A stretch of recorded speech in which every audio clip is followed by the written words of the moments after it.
Chico Jolly Ball Day, Chico Jolly Ball Day, Chico Jolly Ball, chompy chompy chomp ball, chomp ball, chomp ball.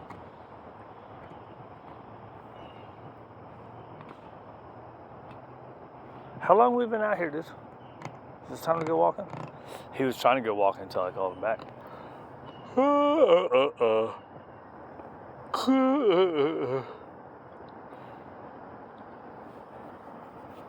One more run.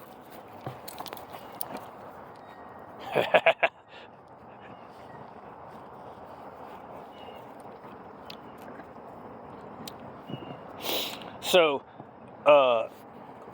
here's one. I was looking at, I got to take the puppy to get his next rounds of vaccines. And so, a while back I looked up a bunch of stuff, but I didn't look up parvo, right? So, look, when the dogs get parvo, it's crazy, man. You got to go through all kinds of shit.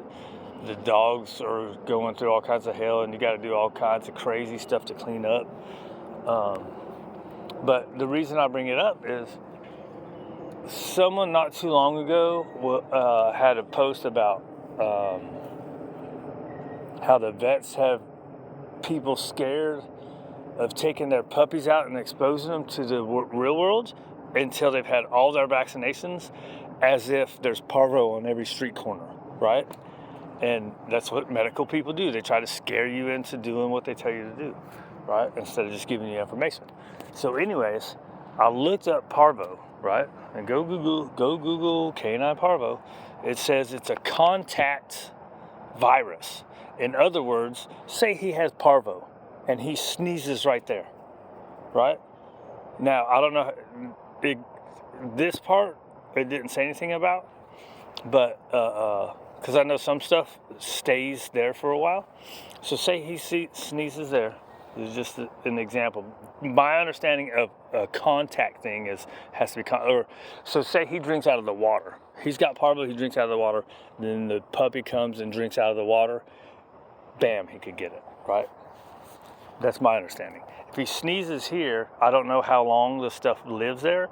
Like we had, for instance, at the shelter, a lot of dogs would get a URI, right? Which is upper respiratory infection, which is basically just a cold. So, but it lives for 10 minutes. Now, how long does parvo live? Like if he's got parvo and he sneezes right there, how long does it live right there? I don't know, because it didn't say, all right? You were done, dude, come on. Let's go walking. Hey, come on, let's go. You were done playing. You were jack-o'-ing around. Now I'm talking. Right? So how long would it live there? I can't say. I'd imagine for a little while, especially when it's wet like this. I would imagine, right? So most viruses live longer in a damp, at least the little bit that I know about viruses. But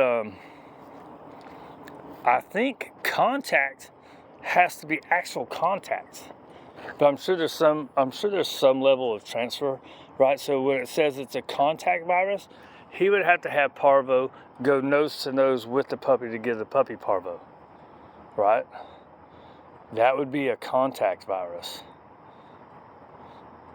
But I'm sure, just like URI is considered, I think it's considered a contact thing, it can live for a certain amount of time down here. And then there's other stuff that we have, dog sicknesses that live, I think that was like worm stuff though, like coccidia giardia. If, say they poop right there and the stuff comes out of the poop, I think it's something like the eggs. They're both different, but one of them was shorter, one of them's like 10 days. Or maybe that's because we were given medication. I don't remember the specifics. But I think one of them, the eggs could, or maybe it was one of the worms. Maybe it was one of the worms. The eggs could live in the ground for like 2 years, I think it said.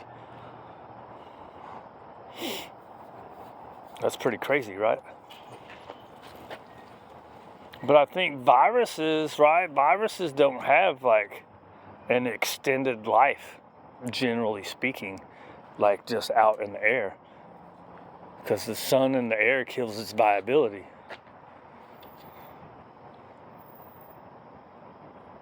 But I'm sure there's some kind of transference where it doesn't have to be actual contact.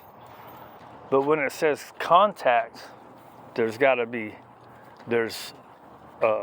like that. Now I'm just going off in a weird direction now, because I was talking to Ginger's mom the other day, and I just kept rambling like that. I was like, she's like, after a while, she's like, I was rambling in little circles like that, trying to figure it out. And she was like, oh, yeah, I understand. And I was like, yeah, no, I was trying to talk it out, because that's what I do. I have to talk things out. And then if someone doesn't go, yeah, I get it, or counter what I'm saying, then I just go on and on and on, because I'm trying to figure it out, and I get stuck in a loop. Stuck in a loop. Loopy. That's why it's good to talk to people, because they can go, and even if they're wrong, like for me anyways, even if they're wrong about what they say, they can at least get me out of the loop. Because it could be this, or hey. All right, anyways, we gotta go.